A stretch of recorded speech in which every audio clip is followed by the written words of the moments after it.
câta oară de frumos și ani de școală, când purtam fundițe în păr, albe ca floarea de măr. Iarăși mi-amintesc cu drag când treceam al școlii prag, profesorii ne întâlneau, părinți pentru noi erau. Școala mea a doua casă, profesorii mei iubiți, suntem azi cu toți la școală, vă urăm mai fericiți. Școala mea cu meri în floare, ce în păr le tot prindeam, prima mea învățătoare, ce cu drag o ascultam.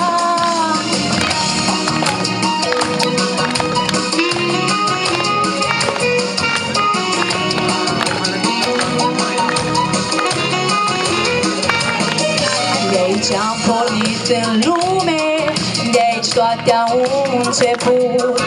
Azi nu școala ne adună, școala ce-o iubim mult. Ne împletim cosițe cu fundițe albe în păr, să fim iar ca altădată, curați ca florile de măr.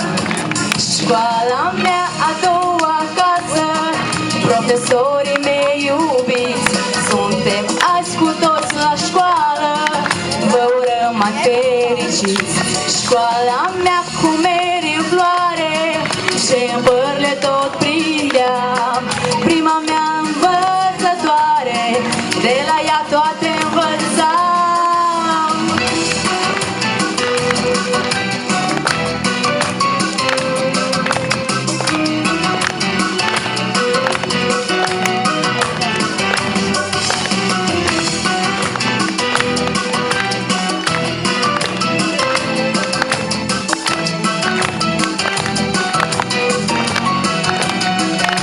Școala mea a doua casă, profesorii mei iubiți, suntem azi cu toți la școală, vă urăm mai fericiți. Școala mea cu meri în floare, ce în păr le tot prindeam, prima mea învățătoare, ce cu drag o ascultam. Școala mea a doua casă, profesorii mei iubiți, suntem azi cu toți la școală, vă urăm mai fericiți.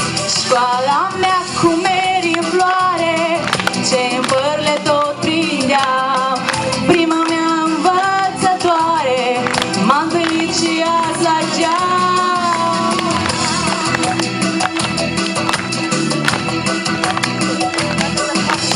Anii mei frumoși de școală.